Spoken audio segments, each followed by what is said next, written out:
Crash আছে সমস্ত কিছু শেষ হয়ে যাবে এবং আমরা একটা সুন্দর জীবন পাবো এবং ভালো একটা লিডারশিপের মাধ্যমে আমাদের দেশ এবং জাতির সকলের কল্যাণ বেরিয়ে আসবে আমরা আশা করছি।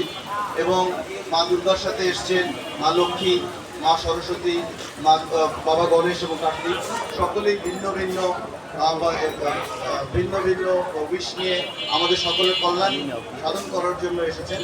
আমরা সকলকে, আপনারা যারা সাংবাদিক এখানে আসেন সকলকে আমি আন্তরিক অভিনন্দন জানাচ্ছি এবং আমি খুব সংক্ষিপ্ত আকারে বক্তব্য শেষ করতে চাচ্ছি, কারণ আমাদের প্রধান অতিথি বা বিশেষ অতিথি এর মধ্যে আর হয়তো 15 মিনিটের মধ্যে বেরিয়ে যাবে।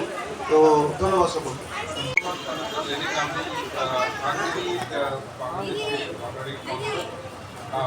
আমি ঢাকায় যে দূতাবাস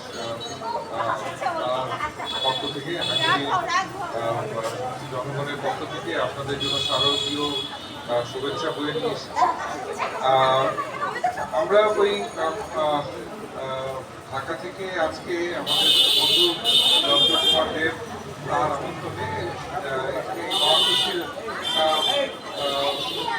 উপলক্ষে আমরা আসতে পেরে অত্যন্ত আনন্দিত এবং প্রধান অতিথি ক্রেস্ট প্রদান করার জন্য আমি আহ্বান করছি অন্যের সাথে। জেনারেল স্যার আছে, স্যারকে ক্রেস্ট প্রদানের জন্য আমি সঞ্জয় কুমার দেব